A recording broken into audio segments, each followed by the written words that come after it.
ఎంత మాట ఎంత మాట. అంత గత్తర్బిత్తరాయ నమః. సరే కూర్చోవే కూన.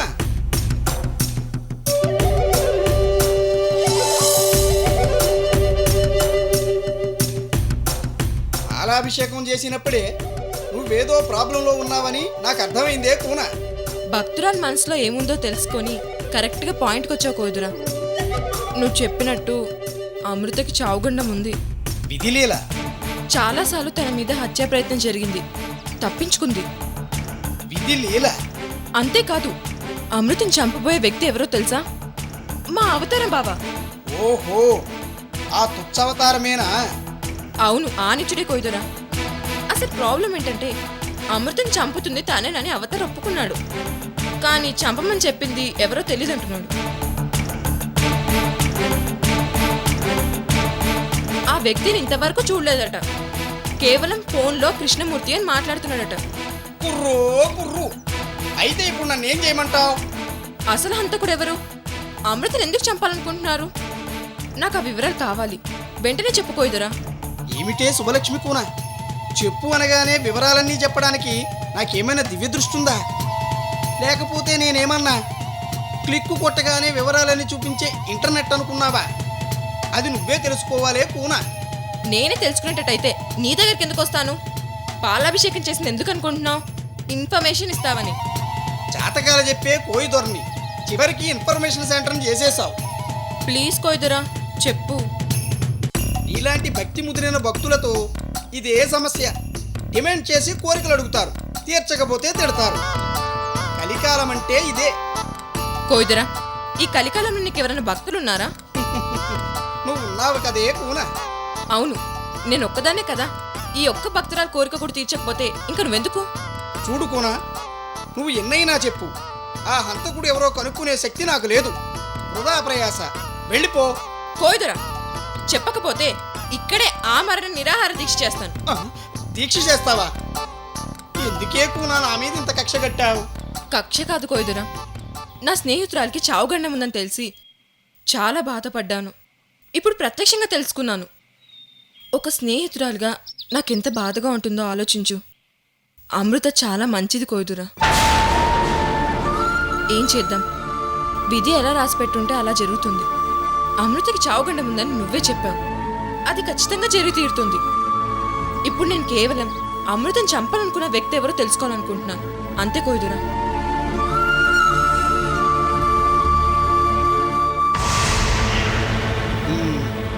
సరే చెప్తాను, కానీ అతను ఎవరో వివరంగా చెప్పలేను. ఆనవాళ్ళు మాత్రమే చెప్పగలను. అతను ఏ దిక్కునున్నాడో చెప్పగలను, అంతే. ఆ వివరాలు చాలు కోయిదురా, మిగతా కూఫీ నేను లాగుతాను.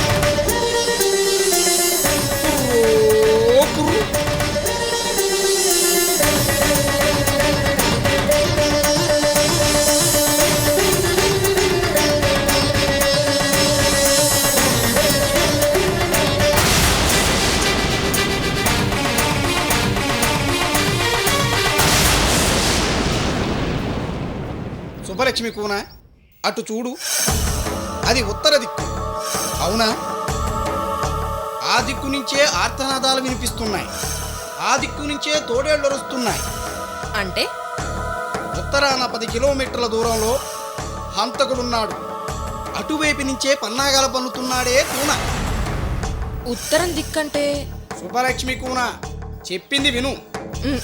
అలాగే కోయిదరా, ఉత్తర దిక్కున ఉన్నాడంటున్నావు, అంతే కదా? అవును, చేతనైతే వెళ్ళి కనుక్కో. ఇంతకంటే ఎక్కువ వివరాలు నేను చెప్పలేను. కుర్రో కుర్రు. కుర్రో కుర్రాయ నమః.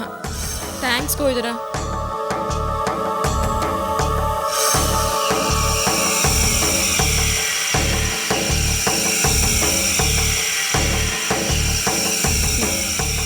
చావు నీడలాంటిది, దాన్నెవరూ కనిపెట్టలేరు, చూడలేరు. కుర్రో కుర్రు.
రేణు, నువ్వు ఇలా డల్గా ఉంటే నేను ఇంటికి వెళ్ళలేను.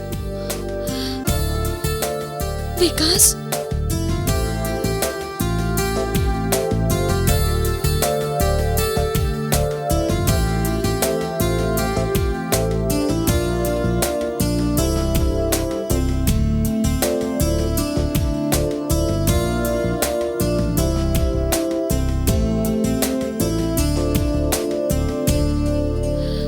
అయ్య బాబోయ్, ఇదేంటి, నేను రియల్ లవ్లోకి వెళ్ళిపోయి తెగ ఫీల్ అయిపోతున్నాను.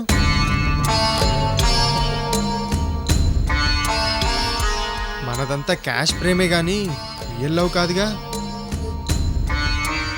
రేణు, హాల్లో అంకుల్ వెయిట్ చేస్తుంటారు, పద. వికాస్, నువ్వు అప్పుడే వెళ్ళిపోతుంటే బాధగా ఉంది. మళ్ళీ ఎప్పుడు వస్తావు?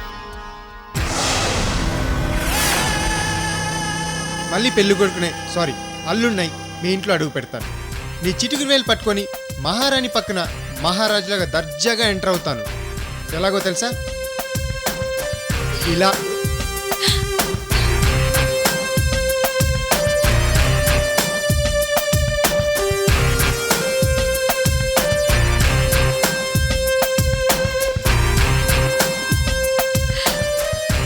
అయ్యో, ఏమైంది? మహారాణి పక్కన పరవశంతో పెళ్లి కొడుకులా ఫీల్ అయిపోయి నడుచుకుంటూ వచ్చాను కానీ బ్యాగ్ మర్చిపోయాను. మీటింగ్కి అన్ని ఏర్పాట్లు చేసావా? మీ షెడ్యూల్ ప్రకారమే అన్ని ఏర్పాట్లు చేశాను సార్. అవును, తిరుపతి ఎంపీ ఏమైనా ఫోన్ చేశాడా? చేయలేదు సార్. అలాగా? సార్, అల్లుడు గారు వస్తున్నారు సార్.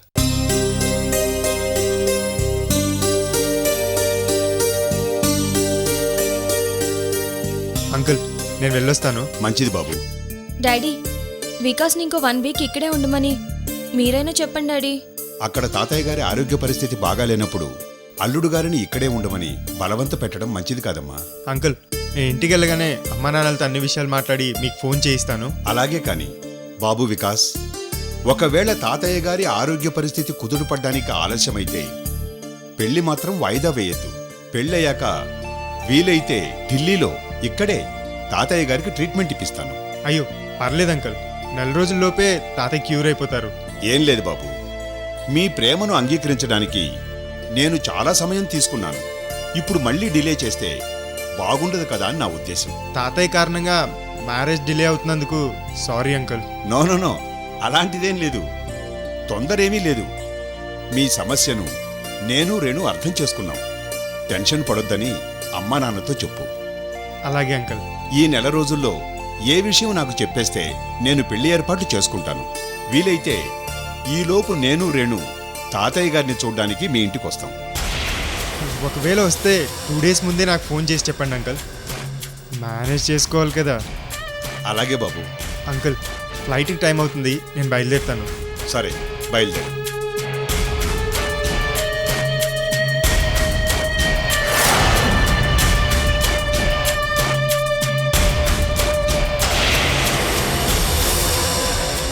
వెళ్ళొస్తాను అంకుల్. అలాగే బాబు, మంచిది. అందరినీ అడిగినట్టు చెప్పు. తాతయ్య గారి ఆరోగ్యం జాగ్రత్త. అలాగే uncle. Renu, bye. Bye Vikas, happy journey. Thank you.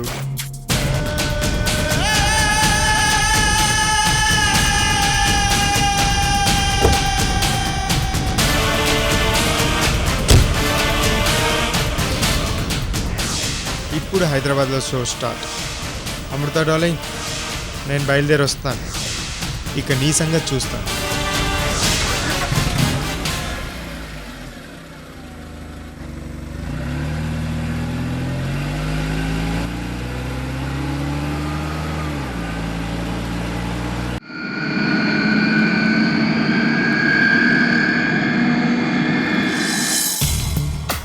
కోయిదూరు చెప్పినట్టు ఆ హంతకుడు ఉత్తర దిక్కున ఉన్నాడు. గూగుల్ సెర్చ్లోకి వెళ్ళి అతను ఏ ఏరియాలో ఉన్నాడో కనుక్కుంటాను.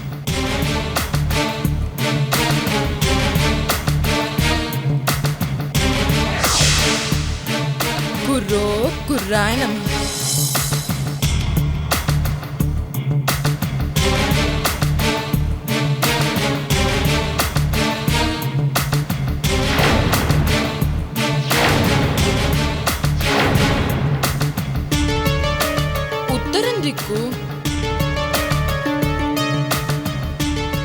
ఫిలిం నగర్, షేక్పేట్, మణికొండ, మెహదీపట్నం. ఇందులో 10 కిలోమీటర్ల పరిధిలో. అంటే కళ్యాణ్ నగర్, అత్తాపూర్, ఎన్టీఆర్ నగర్, శ్రీనగర్ కాలనీ. ఈ పేరు ఎక్కడో విన్నట్టుందే. ఓ మై గాడ్, ఇది వికాస్ వాళ్ళుండే ఏరియా. అంటే అమృతం చంపడానికి ప్లాన్ చేసింది వికాస్ ఫ్యామిలీనా? అవును సుబ్బలక్ష్మి, అమృతం నేనే చంపుతున్నాను. నేనే చంపుతున్నాను. నో నో, ఏంటి నా భ్రమ? వికాస్ ఫ్యామిలీ అమృతం చంపడమా?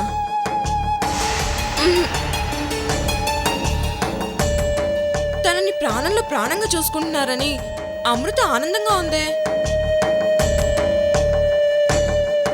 అమృత, నిన్ను మీ నాన్న చంపుతున్నాడని చెప్తే కోపంతో నా చెంపలు వాయించావు. ఇప్పుడు వికాస్ అంటే నా గొంతు పిసి చంపేస్తావేమో. సరే, శ్రీనగర్ కాలనీలో ఇంకెవరున్నారు? సుబ్బు డార్లింగ్. హాయ్ బావా.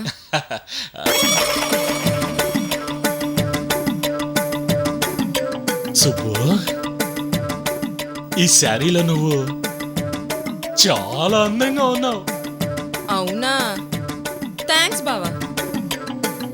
అవును, ఏం చూస్తున్నావు? ఈ మ్యాప్ ఏంటి? అదే బావా, అమృతం చంపమని నీకు ఫోన్లో చెప్పిన ఆ కృష్ణమూర్తి ఏ ఏరియాలో ఉంటాడని కోయిదర్ని అడిగాను. ఉత్తర దిక్కున ఉన్నాడు అంటే సర్చ్ చేస్తున్నాను. సుబ్బు, ఈ సర్చింగ్లు ఎంక్వైరీలు అవసరమా? ఎవరో అమ్మాయి గురించి నీకెందుకు? బావా, నేనేం చేసినా ఎంకరేజింగ్గా మాట్లాడాలి, అంతేకాని డిస్కరేజ్ చేసావో నీతో మాట్లాడం పో. సుబ్బు, అదిగా సుబ్బు.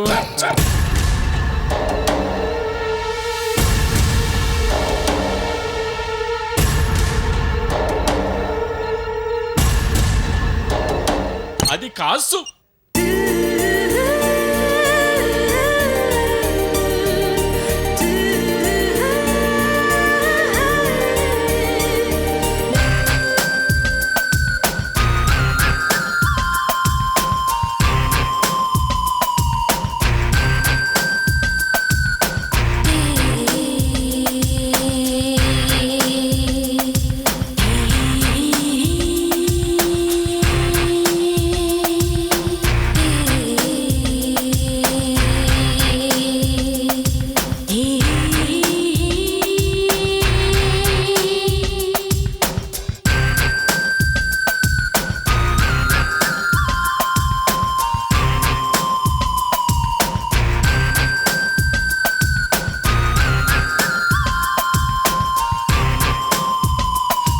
సుబ్బు,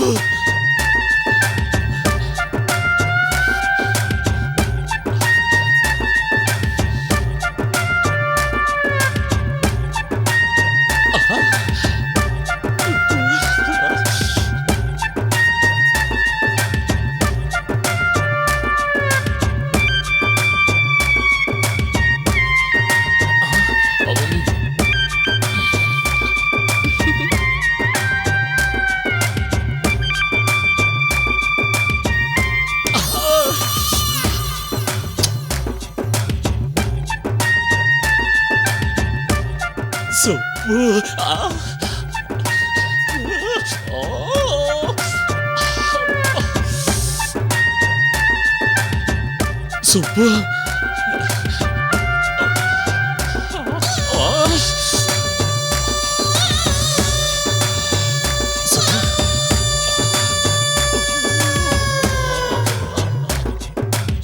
సుబ్బు,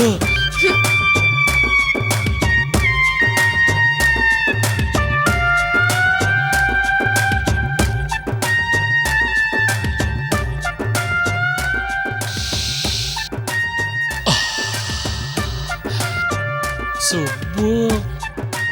సుబ్బు, అబ్బా, సుబ్బు అది కాదు సుబ్బు. బావా నీకు డీల్ ఇచ్చిన కృష్ణమూర్తి ఎవరో కనుక్కున్నావా? లేదు. అతను ఎవరో కనుక్కొని చెప్తేనే మనిద్దరు పెళ్ళని చెప్పానా లేదా? అతని గురించి తెలిసినా తెలియకపోయినా అమృతం నేను ఖచ్చితంగా చంపేస్తాను. అవును సుబ్బు, అతనెవరో తర్వాత నాకు కనుక్కొని చెప్తాను. ఒక్కసారి సుపారీ తీసుకున్నాక చంపడమే గాని వదిలే ప్రసక్తే లేదు. అమృత ఒంటరిగా ఎక్కడ దొరుకుతుందా అని వెయిట్ చేస్తున్నాను. సుబ్బు సుబ్బు సుబ్బు ఆగు సుబ్బు. సుబ్బు సుబ్బు నా మాట విను. బావా నువ్వు అమృతం చంపడానికి వీల్లేదు. సుబ్బు మళ్ళీ ఈ ఫిట్టింగ్ ఏంటి? బావా నువ్వెంత డబ్బు కోసం పనిచేస్తున్నా ఆ అమ్మాయిని ఎవరు చంపమన్నారో తెలుసుకోకుండా చంపేస్తావా? అవన్నీ మనకెందుకు సుబ్బు? నేను ఒప్పుకోను బావా. ఎందుకు? ఎందుకంటే నీకు చంపమని చెప్పిన ఆ కృష్ణమూర్తిని నువ్వు చూడలేదు. ఒకసారి తను చూసి కలిసి మాట్లాడాక అప్పుడు చంపు. అబ్బా అవన్నీ మనకు అనవసరం సుబ్బు. బావా సుబ్బు బావా సుబ్బు